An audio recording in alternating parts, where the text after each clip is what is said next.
Baik, bismillahirrahmanirrahim. Assalamualaikum warahmatullahi wabarakatuh. Waalaikumsalam warahmatullahi wabarakatuh. Waalaikumsalam warahmatullahi wabarakatuh. Alhamdulillahirabbil alamin. Wassalatu wassalamu ala asrofil anbiya'i wal mursalin sayyidina Muhammadin wa ala alihi wa ashabihi wa man tabi'ahum bi ihsanin illa yaumiddin. Rabbi israh li sadri wa yassir li amri wahlul 'uqdatam min lisani yafqahu qawli. Yang saya hormati staf Yayasan Ibnu Hajar, yang saya hormati Kepala SMP Taruna Andiga Bapak Aldila Rahman SH, hormati Wakasek Kurikulum Ibu Nyayu Nurul Hawa ST yang sedari pagi sudah membersamai membuka kegiatan kesempatan pagi hari ini. Yang saya hormati juga Wakil Kesiswaan Ustadz Saifuddin MSI, merupakan sahabat saya juga guru beliau. Yang saya hormati Dewan Guru dan Tata Usaha SMP Taruna Andiga Bogor.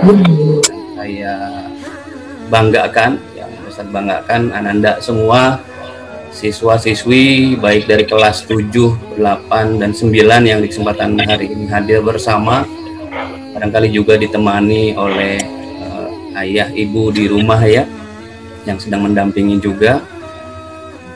Alhamdulillah di kesempatan pagi hari ini kita bisa bermuajahah, bersilaturahmi, walaupun mungkin secara virtual ya, kita berada di tempat yang berbeda, di ruang yang berbeda, namun mudah-mudahan tetap memberikan semangat tersendiri ya kepada kita semua, tetap bersemangat dalam rangka memperingati peringatan Maulid Nabi Muhammad SAW di tahun ini secara virtual. Barangkali ini mungkin yang pertama kalinya ya, dan mudah-mudahan di kesempatan berikutnya kita bisa bertatap muka secara offline ya, secara langsung seperti itu.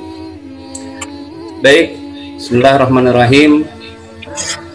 Qala Rasulullah sallallahu alaihi wasallam, innama bu'ithtu liutammima makarimal akhlaq. Qala Allah ta'ala fi kitabihil karim, a'udzu billahi minasyaitonir rajim. Laqad kana lakum fi Rasulillahi uswatun hasanatun liman kana yarjullah wal yaumil akhir wa dzakarallahu katsira. Adik-adikku, siswa-siswi SMP Taruna Andiga beserta para orang tua juga Dewan Guru semua, insya Allah di kesempatan pagi hari ini ya masih dalam rangkaian peringatan Maulid Nabi Muhammad SAW, dan ini merupakan di akhir bulan dari Rabiul Awal ya, kita sudah berada di penghujung bulan Rabiul Awal dan masih tetap bersemangat untuk bisa bersama-sama memperingati kegiatan peringatan Maulid Nabi Muhammad SAW di tahun ini. Bahkan tadi tema yang diusung adalah dengan semangat Sumpah Pemuda untuk generasi milenial, karena kebetulan ya di bulan Oktober juga kita ada peringatan Sumpah Pemuda ya, tanggal 28 Oktober. Kemudian juga di bulan November ada ya, tanggal 10 November itu ada Hari Pahlawan. Nah, ini memang momen-momen yang bukan kebetulan, ini sudah secara sedemikian rupa diatur oleh Allah SWT di tahun ini, berbarengan semua event-event, momen-momen yang mengingatkan kita akan pentingnya sebuah perjuangan yang dilakukan oleh tokoh-tokoh pendahulu, termasuk adalah yang dilakukan baginda Nabi Muhammad SAW. Insya Allah di kesempatan pagi hari ini kita akan ngobrol bareng ya terkait dengan tema yang diusung di kesempatan pagi hari ini pada peringatan Maulid Nabi Muhammad SAW dengan semangat Sumpah Pemuda untuk generasi milenial. Nah, adik-adik semua, siswa-siswi SMP Taruna Andiga yang Bapak banggakan, kita akan mencoba belajar dari 4 sifat keteladanan yang dimiliki oleh baginda Nabi Muhammad Sallallahu Alaihi Wasallam ya. Sebagaimana tadi disebutkan di dalam ayat Al-Quran surat Al-Ahzab surat ke-33 ayat 21, ya, laqad kana lakum fi Rasulillahi uswatun hasanah. Ya, sesungguhnya telah ada pada diri Rasulullah Shallallahu Alaihi Wasallam itu suri tauladan yang baik bagimu. Demikian Allah menyampaikan di dalam surat Al-Ahzab ya, ayat ke-21 tersebut. Kemudian Rasulullah Shallallahu Alaihi Wasallam juga pernah bersabda, ya, pernah menyampaikan di dalam hadisnya, innama bu'ithtu liutamimma makarimal akhlak, atau dalam redaksi lain disebutkan innama bu'ithtu liutamimma solihal akhlak, ya, yang artinya sesungguhnya aku Rasulullah Shallallahu Alaihi Wasallam diutus hanya untuk menyempurnakan kesolihan akhlak, ya, di dalam hadis riwayat Al-Baihaqi disebutkan demikian. Nah, artinya kita ketahui bersama bahwasannya Rasulullah Shallallahu Alaihi Wasallam memang suri teladan yang baik bagi umatnya, ya. Nah, indikator keteladanan beliau itu adalah berbuat sebelum berucap. Jadi Nabi Muhammad Shallallahu Alaihi Wasallam menunjukkan keteladanannya itu melalui perbuatan dulu, baru kemudian berucap atau bersabda seperti itu. Nah, yang paling dekat dengan perbuatan dari indikator keteladanan beliau yang bisa kita ambil, misalnya sebagai seorang siswa, ya, sebagai seorang pelajar, sebagai seorang remaja, ketika teman-teman mau melakukan satu perbuatan, ya, katakanlah itu perbuatan yang baik, maka terlebih dahulu adalah dengan dilakukan, baru kemudian disampaikan kepada teman-teman yang lain bahwa perbuatan ini baik dan kalian bisa deh mencontohnya atau melakukannya untuk kebaikan kalian. Nah, itu jadi disampaikan dulu, ya, berbuat dulu sebelum disampaikan, tuh berbuat dulu. Kemudian misalnya sebagai seorang guru misalnya, ya, akan memberikan nasihat tentang bahayanya rokok kepada murid-muridnya misalnya seperti itu. Kemudian guru melarang siswa-siswinya untuk merokok, maka yang dilakukan adalah guru tersebut tidak merokok tentunya, seperti itu, ya. Jadi perbuatan dulu yang dilakukan di awal, baru kemudian nasihat yang dilakukan di awal. Nah, itu ketika kita mencontoh keteladanan yang ditunjukkan oleh Rasulullah SAW kepada umat.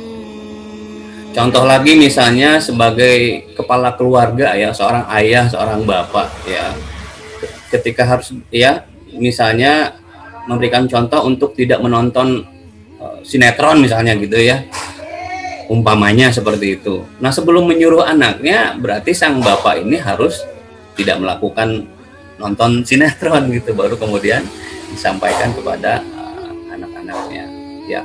Atau yang lebih jauh lagi misalnya pemimpin negara, demikian juga sama, misalnya seorang presiden harus memberikan contoh hidup sederhana dulu kepada dirinya sendiri, baru kemudian menyerukan kepada seluruh rakyat, ya. Tidak mungkin seorang pemimpin negara menyeru kepada rakyatnya untuk hidup sederhana sementara dirinya hidup dalam kemewahan. Ini tidak sesuai dengan yang dicontohkan oleh Rasulullah SAW. Nah, inilah kunci utama dari keteladanan uswah, ya, baginda Nabi besar Muhammad SAW, yaitu memberikan contoh, ya, berbuat sebelum menyuruh atau memberikan nasihat atau mengatakan, ya. Ini pula yang menjadi hakikat keteladanan yang harus kemudian melekat pada diri kita, baik sebagai seorang teman-teman, sebagai seorang pelajar, sebagai seorang pendidik atau guru, sebagai orang tua, sebagai pemimpin negara dan seterusnya, gitu, ya, sehingga ini bisa kemudian dicontoh pula oleh orang-orang yang terdekat dengan kita, atau kalau pemimpin negara dicontoh juga oleh rakyatnya, seperti itu. Maka mari kita masing-masing kita kemudian bisa mengaktualisasikan keteladanan yang sudah dicontohkan oleh baginda Nabi besar Muhammad SAW pada umatnya, sehingga kita benar-benar bisa menjadi teladan juga untuk orang lain ketika kita mampu meneladani sifat-sifat yang dicontohkan oleh Nabi besar Muhammad SAW. Nah, berusaha mencontoh perilaku Rasulullah SAW dalam kehidupan sehari-hari adalah salah satu wujud bahwa kita mencintai dan menghormati beliau sebagai utusan Allah, sebagai Rasulullah, ya. Oleh karena itu, dimulai sejak usia dini supaya perilaku tersebut terbawa ketika teman-teman di usia sekarang ya, di usia remaja seperti itu. Nah, sikap terpuji Rasulullah SAW sangat banyak ya. Bahkan setiap perilaku sehari-harinya itu memang memiliki suri teladan yang memang mesti dicontoh. Bahkan ini sudah dicontoh jauh-jauh hari oleh para sahabatnya ya, seperti itu. Nah, perkataan dan perbuatan Rasulullah merupakan budi pekerti yang baik. Kita ketahui itu. Nah, di antara sifat terpuji Rasulullah ini ada 4 sifat keteladanan yang insya Allah bisa kita contoh ya. Tidak terlalu banyak ya, cukup 4 saja. Oleh karena itu kita akan lihat kira-kira apa sifat keteladanan dari Nabi Muhammad SAW yang bisa kita contoh dalam kehidupan kita sehari-hari seperti itu. Nah, ini yang pertama yang disebut dengan as-siddiq ya. Barangkali teman-teman juga sudah mendapatkan materi tentang ini dari guru PAE kalian ya. Insya Allah hari ini kita akan coba mengulangnya agar teman-teman bisa nantinya mengaplikasikan dalam kehidupan sehari-hari. Yang pertama, keteladanan yang pertama adalah belajar dari sifat as-siddiq yang dimiliki oleh Nabi Muhammad SAW. Apa artinya? As-siddiq itu secara bahasa mengandung arti benar atau jujur, seperti itu ya. Nah, as-siddiq merupakan sifat pertama yang dimiliki oleh Nabi Muhammad SAW atau sebagai seorang Rasul ya, memiliki arti selalu benar atau jujur. Nah, seorang Rasul sudah pasti jujur dan tidak pernah berbohong kepada orang lain atau umatnya ya. Sebagaimana juga Allah Subhanahu wa taala menyampaikan firman-Nya di dalam Al-Qur'an ya, dan ayat ini disampaikan secara langsung kepada Nabi Muhammad untuk mengajarkan umatnya ya. Di dalam surat Maryam ayat 41 ya, Allah menyampaikan yang artinya, dan ceritakanlah Muhammad kisah Ibrahim di dalam kitab Al-Qur'an. Sesungguhnya dia Ibrahim adalah seorang yang sangat membenarkan seorang nabi ya. Jadi bahkan Nabi Ibrahim pun sudah memiliki sifat as-siddiq.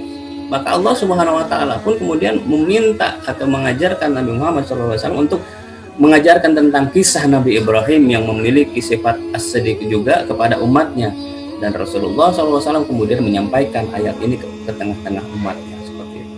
Tidak kurang, tidak lebih ya. Sehingga ya seperti tadi disampaikan bahwa Nabi Muhammad pun memiliki sifat as-siddiq ya, perkataannya benar dan selalu jujur.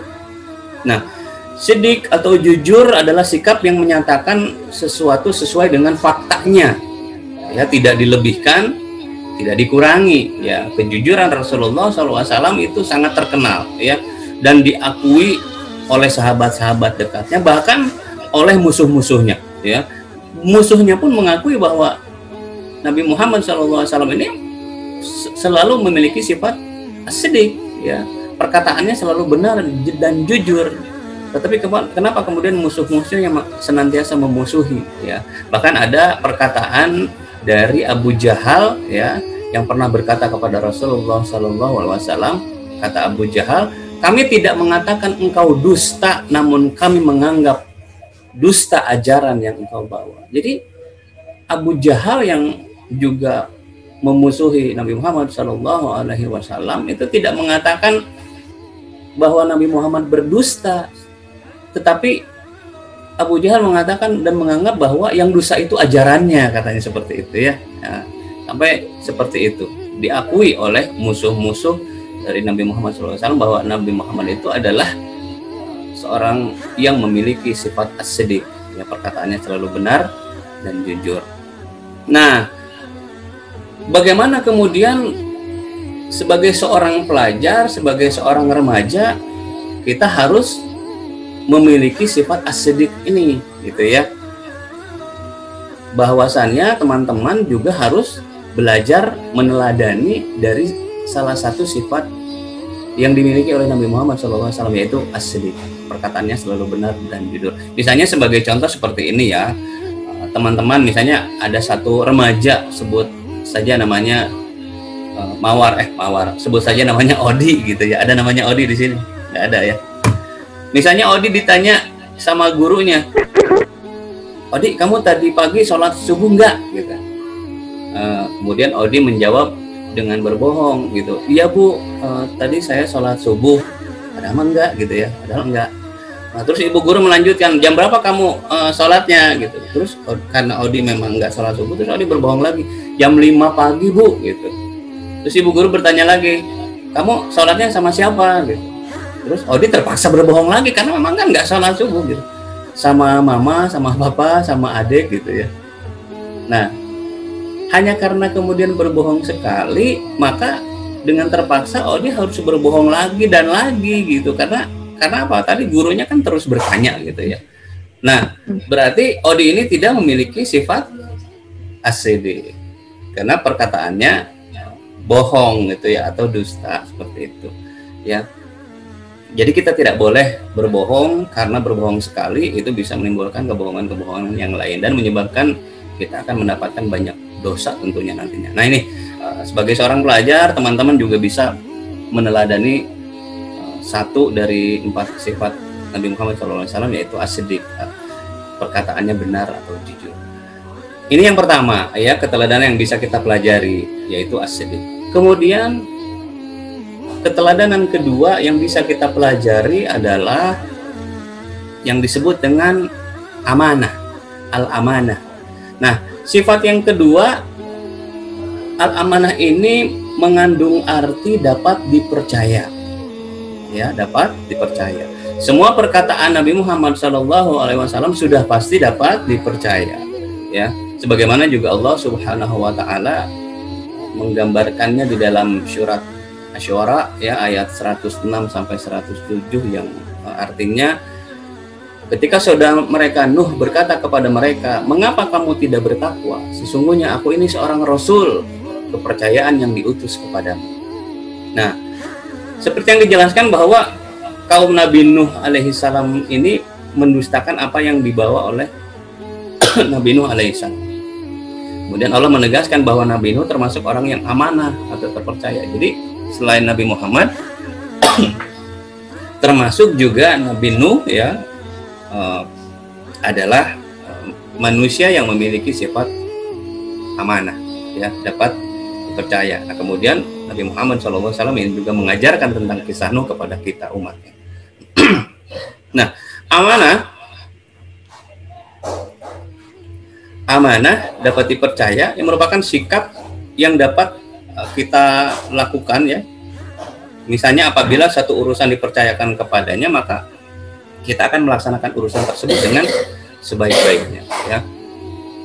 Sebagaimana Rasulullah SAW diberikan amanah untuk menyampaikan ajaran Islam kepada umat manusia ya, beliau melaksanakan tugas itu dengan sebaik-baiknya, meski yang menjadi taruhannya adalah nyawa, jiwa, dan raganya. Insya Allah Rasulullah SAW itu tidak gentar untuk menjalankan amanah, menyampaikan tentang ajaran Islam. Nah, yang bisa kita lakukan dari meneladani sifat kedua yang dimiliki Nabi Muhammad SAW, yaitu al-amanah, ketika kita berjanji kepada teman, orang tua, saudara, bahkan kepada musuh sekalipun gitu ya. Nah, kita harus tetap menepati janji ya. Jika kita mengingkari, berarti kita menjadi orang yang tidak dapat dipercaya. Misalnya kita misalkan lagi Odi ya, tadi kan sudah Odi yang disebut. Misalnya Odi diberikan amanah oleh guru untuk memberitahu teman-temannya yang lain untuk mengerjakan tugas, tetapi dia tidak menyampaikannya, berarti Odi termasuk orang-orang yang tidak dapat dipercaya. Nah, seperti itu. Nah, ini sifat kedua yang harus kita teladani ya, dari 4 sifat Nabi yang dimiliki gitu ya. Ya, ini al-amanah, dapat dipercaya. Mudah-mudahan teman-teman bisa meneladani sifat kedua dari Nabi Muhammad SAW, yaitu al-amanah ini. Kemudian kita akan mempelajari atau melihat keteladanan yang ketiga dari 4 sifat yang dimiliki oleh Nabi Muhammad SAW, yaitu at-tabligh. Ya. Nah, sifat yang ketiga ini punya arti menyampaikan. Nah, sebetulnya kalau di zamannya Rasulullah SAW, apa yang disampaikan berarti yaitu wahyu. Jadi at-tabligh yang dimiliki oleh Nabi Muhammad SAW adalah menyampaikan wahyu, tepatnya seperti itu ya. Nah, setiap Rasulullah setiap Rasul Allah itu pasti akan menyampaikan wahyu, dan tidak ada satupun wahyu yang disembunyikan, ya, disampaikan kepada umatnya, maksudnya seperti itu. Nah, seperti halnya juga Nabi Muhammad SAW ya, yang menyampaikan semua ayat-ayat Al-Quran kepada umatnya, dan tidak ada satupun yang disembunyikan, semuanya disampaikan, seperti itu. Seperti juga yang pernah diriwayatkan dalam hadis ya, bahwasannya Sayyidina Ali pernah berkata, demi zat yang membelah biji dan melepas nafas, tiada yang disembunyikan kecuali pemahaman seseorang terhadap Al-Quran. Nah, seperti itu ya. Kemudian juga terjemahan di dalam Quran surat Al-Maidah ayat 67, wahai Rasul, sampaikanlah apa yang diturunkan Tuhanmu kepadamu. Jika tidak engkau lakukan apa yang diperintahkan itu, berarti engkau tidak menyampaikan amanatnya, dan Allah memelihara engkau dari gangguan manusia. Sungguh Allah tidak memberi petunjuk kepada orang-orang kafir. Seperti itu. Nah, ini disampaikan di dalam surat Al-Maidah ayat 67. Nah, tabligh yang memiliki arti menyampaikan tadi ya, yaitu merupakan sifat yang memang pada akhirnya wajib Nabi menyampaikan seluruh ajaran yang diterimanya dari Allah Subhanahu wa taala, ya, berupa kalamullah ya, wahyu Allah yang tersusun di dalam Al-Qur'an gitu ya, disampaikan kepada seluruh umat manusia agar menjadi satu pedoman hidup. Nah, kita ketahui seperti itu ya sebagai seorang muslim gitu. Nah, Rasulullah SAW menyampaikan seluruh ajaran yang diterimanya dari Allah, bahkan sampai hal yang terkecil pun, sehingga umat manusia mempunyai pedoman dalam kehidupannya. Nah, ini sudah sempurna yang kita terima saat ini ya. Syariat Islam di dalam Al-Quran yang kita terima saat ini sudah sempurna ya, sudah paripurna. Tinggal kita bagaimana sering membaca Al-Quran, kemudian perlahan-lahan mulai mengaplikasikan setiap amal yang terdapat di dalam Al-Quran dalam kehidupan kita sehari-hari ya. Tidak ada masalah teman-teman masih remaja, justru itu di usia remaja inilah teman-teman kemudian membiasakan untuk senantiasa membaca Al-Quran, kemudian menyampaikan apa yang teman-teman dapat ya, dari Al-Quran itu kepada teman-teman yang lain. Kebaikan-kebaikan yang teman ambil di dalam Al-Quran itu disampaikan. Nah, berarti kalian memiliki atau sudah meneladani sifat ketiga yang dimiliki oleh Nabi Muhammad SAW, yaitu at-tabligh, yang menyampaikan. Ya. Kemudian ini yang ketiga. Kemudian kita langsung yang keempat. Sifat yang keempat adalah al-fatonah atau fatonah, yang memiliki arti cerdas. Ya, berarti Rasulullah SAW itu memiliki kecerdasan yang tinggi, ya, memiliki sifat kecerdasan yang tinggi. Ya. Nabi dan Rasul diberi kecerdasan oleh siapa? Oleh Allah Subhanahu wa Ta'ala, agar mereka mampu memerangi kaum yang nggak mau ikut bergabung di jalan Allah Subhanahu wa Ta'ala, ya, dan mengajaknya buat ada di jalan yang benar gitu, jalan yang diridhoi oleh Allah Subhanahu wa Ta'ala. Maka seorang Rasul itu atau Nabi Muhammad SAW diberikan kecerdasan oleh Allah. Kalau kita baca sirahnya ya, bahkan ketika diberikan wahyu pertama ya, surat apa? Ada yang hafal teman-teman ya, Iqra gitu ya, bacalah. Padahal Rasulullah SAW saat itu adalah tidak bisa membaca.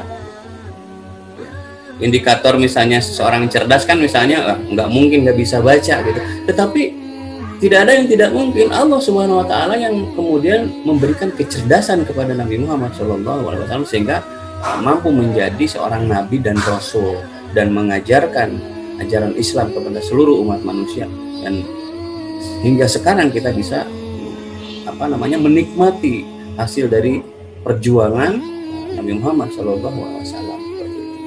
Nggak bisa kebayang ya kalau misalnya tidak ada sosok yang dipilih oleh Allah Subhanahu wa Ta'ala seperti Kangjeng Nabi Muhammad SAW ya, yang telah mengeluarkan manusia minadzulumati ilan nur, dari kegelapan, dari masa kejahilan, dari masa kebodohan hidup gitu ya, peradaban, sehingga kita mampu mengenal Islam, kemudian mengenal peradaban yang luar biasa hebat seperti itu hingga saat ini ya. Nah, ini kecerdasan yang diberikan oleh Allah Subhanahu wa taala. Maka sifat fatonah yang merupakan sifat yang pasti dimiliki oleh Nabi Muhammad SAW bisa kita teladani ya. Kita pahami ya betapa sulitnya tugas yang diemban Rasulullah saat itu ya, sehingga wajib memiliki sifat cerdas ya. Rasulullah SAW terkenal sebagai seorang yang cerdas dan pandai ya. Kita baca buku-bukunya, di dalam Al-Quran disebutkan seperti itu, di dalam hadis-hadis juga seperti itu, serta sangat arif dan bijaksana ya. Dalam mengambil keputusan selalu didasari dengan pertimbangan dan pemikiran yang matang. Nah, menjadi tugas orang tua, juga tugas guru gitu ya, sebagai pendidik harus bisa mengkondisikan agar anak-anaknya, putra-putrinya atau peserta didiknya, murid-muridnya ini menjadi rajin belajar, agar menjadi anak yang cerdas dan pandai ya.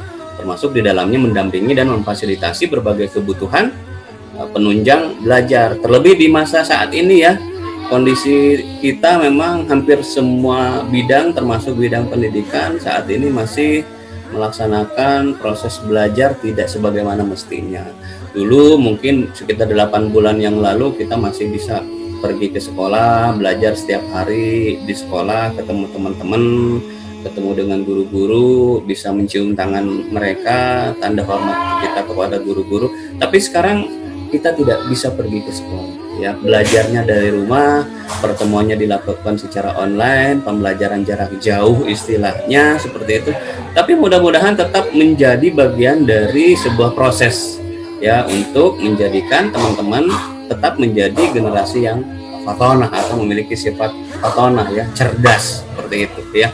Dan inilah yang harus senantiasa terus kita lakukan sebagai orang tua, sebagai pendidik atau guru, tetap memberikan yang terbaik kepada anak-anak didiknya, putra-putrinya, sehingga kelak anak-anak kita, murid-murid kita memiliki salah satu atau mampu meneladani salah satu dari sifat yang dimiliki oleh Nabi Muhammad SAW, yaitu diantaranya adalah al-fatonah, menjadi pribadi-pribadi yang cerdas seperti itu ya.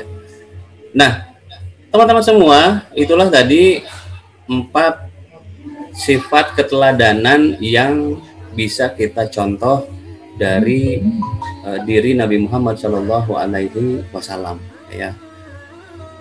Insya Allah ini bisa dihafalkan oleh teman-teman ya, seperti tadi. Bisa disebutkan, mengulang lagi yang pertama apa kira-kira?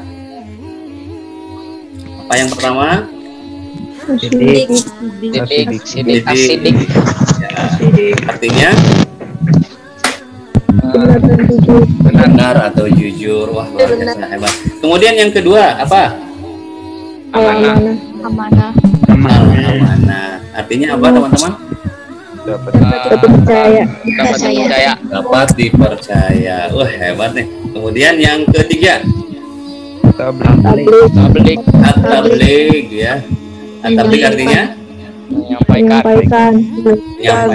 ya, teman-teman bisa menyampaikan kebaikan-kebaikan, menyampaikan kebenaran-kebenaran seperti itu kepada orang lain ya. Dan yang terakhir adalah fatonah, artinya cerdas. Mudah-mudahan teman-teman semua yang pada kesempatan pagi hari ini hadir bersama secara virtual, saya doakan kalian menjadi generasi-generasi yang memiliki 4 sifat dari Nabi Muhammad SAW tadi ya. Terlebih adalah menjadi generasi-generasi yang fatonah, generasi-generasi yang cerdas, yang siap menggantikan generasi setelahnya ya, seperti itu. Nah, teman-teman dan Dewan Guru serta orang tua yang berbahagia yang memuliakan Allah Subhanahu wa taala, selain dari 4 sifat yang bisa kita teladani tadi, nah ada juga 4 sifat mustahil yang dimiliki oleh Nabi Muhammad SAW, dan tentunya kita tidak harus atau tidak boleh justru memiliki sifat ini. Ya, apa saja kira-kira? Nah, ini kebalikannya dari 4 sifat yang wajib atau ada pada diri Nabi Muhammad SAW. Nah, kita lihat yang 4 ini apa saja. Kalau yang pertama tadi as-sidiq, maka lawannya adalah yang tidak mungkin atau mustahil dimiliki oleh Nabi Muhammad SAW adalah al-kidzib, dusta. Termasuk kita juga tidak boleh memiliki sifat ini. Kalau kita suka berbohong, ya kita suka berdusta, berarti kita justru malah mengamalkan sifat yang mustahil ada pada diri Nabi Muhammad SAW. Al-kidzib, ya, dusta, ya, tidak boleh. Kemudian yang kedua adalah al-khianat, ya, berbeda dengan sifat yang sebelumnya. Ini jauh bertolak belakang. Kalau yang dimiliki atau wajib dimiliki Nabi Muhammad SAW, yang kedua baru tadi al-amanah. Kebalikannya adalah al-khianat. Ya. Khianat ini berarti ketika diberikan amanah malah tidak dilakukan dengan sebagaimana mestinya, ya, tidak disampaikan atau tidak dilakukan. Nah, ini tidak boleh kita memiliki sifat ini karena ini mustahil bagi Nabi Muhammad. Berarti kita juga tidak boleh memiliki sifat ini, ya. Kemudian sifat mustahil bagi Nabi Muhammad SAW yang ketiga adalah al-kitman, ya. Al-kitman itu artinya apa? Justru menyembunyikan. Kalau tadi kan sifat wajib bagi Nabi Muhammad yang ketiga adalah at-tabligh, ya, tabligh, menyampaikan. Nah, kita juga harus bisa menyampaikan kebaikan-kebaikan kepada orang lain, bukan justru disembunyikan, ya. Tunjukkan bahwa kita bisa menyampaikan sesuatu yang benar, ya, bukan justru menyembunyikan kebenaran. Dan yang terakhir, sifat mustahil yang tidak mungkin ada pada diri Nabi Muhammad dan kita tidak boleh juga memilikinya adalah al-balagha, ya. Al-balagha ini artinya adalah kebalikan dari sifat khotona. Berarti apa? Bodoh, ya. Nah, seperti itu. Jadi kalau kita malas belajar, kita tidak bersemangat, misalnya malah menggunakan waktu masa PJJ ini dengan tidak sebaik-baiknya, ya, jadi malas belajar, misalnya seperti itu, diberikan tugas oleh guru tidak dilakukan dengan baik dan benar, khawatir nanti kita malah memiliki sifat yang justru ini mustahil dimiliki oleh Nabi Muhammad dan seharusnya kita tidak memiliki sifat ini, yaitu al-balagha, ya, memiliki sifat bodoh, ya, tidak mungkin, ya. Jadi kita tidak bisa mencontoh sifat mustahil yang dimiliki oleh Nabi Muhammad SAW. Sifatnya saja mustahil ada, maka kita sebagai umatnya justru harus meneladani sifat-sifat yang ada pada diri Nabi Muhammad, bukan sifat-sifat yang mustahil ada pada diri Nabi Muhammad SAW. Ini, ya, ini kita jauhkan dari sini. Kita berdoa untuk dijauhkan dari sifat al-kidzib, al-khianat, al-kitman, al-balagha. Mudah-mudahan kita dijauhkan dari empat sifat mustahil yang ada pada diri kita masing-masing, seperti itu.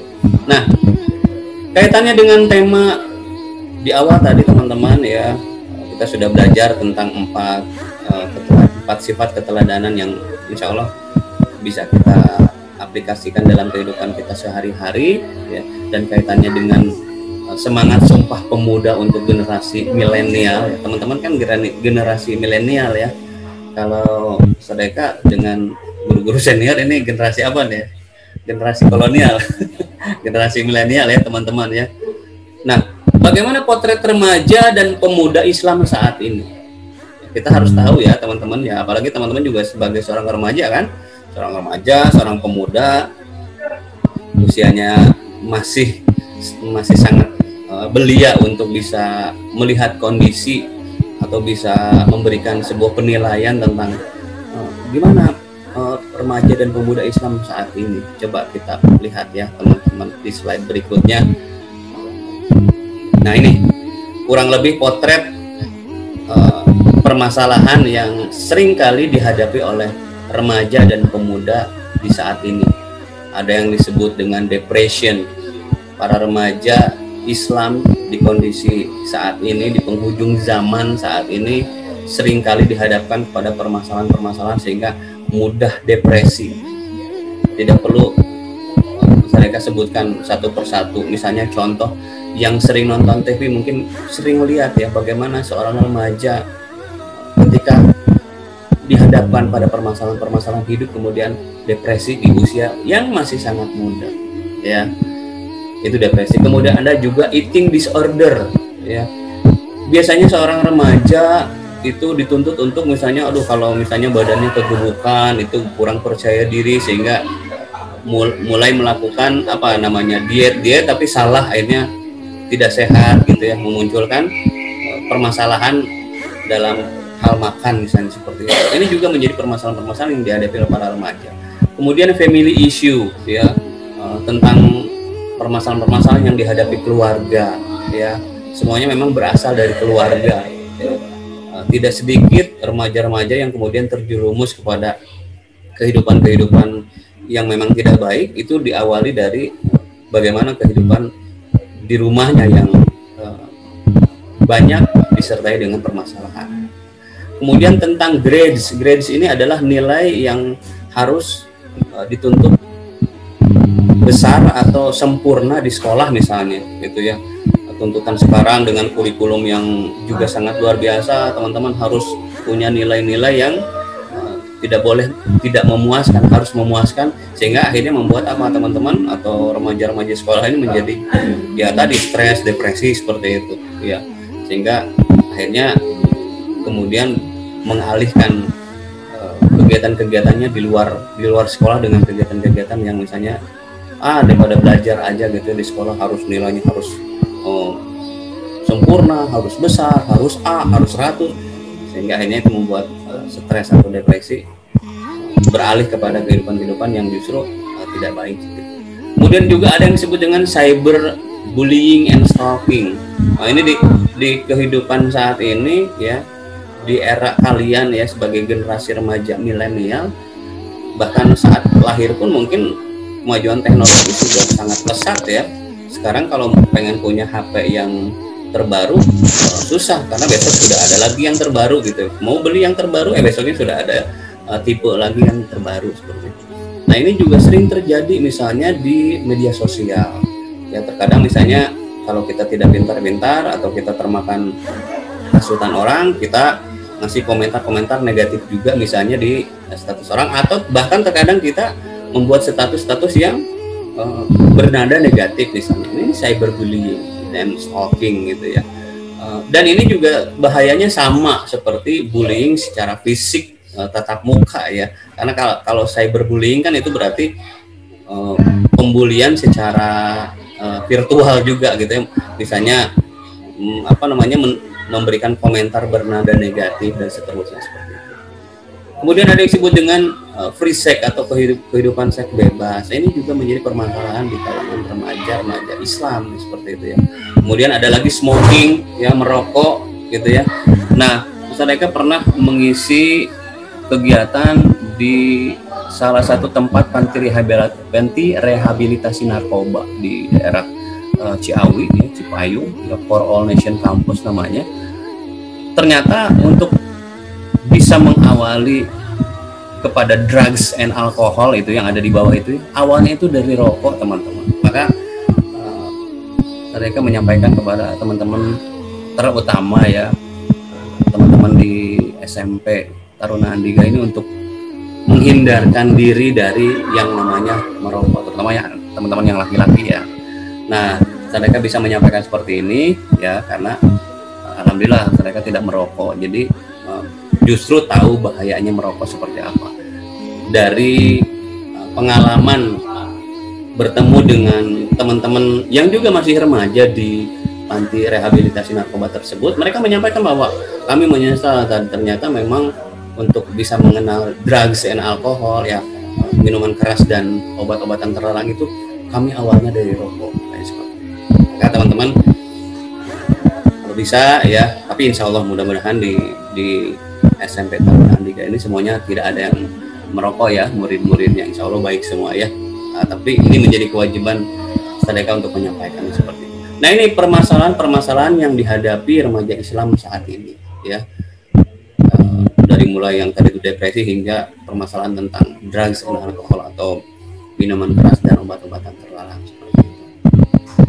Potret remaja dan pemuda Islam saat ini.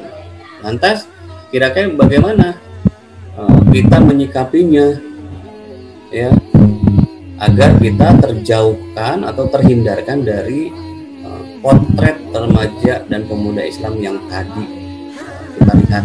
luar biasa seperti itu ya. Apa yang bisa kita lakukan?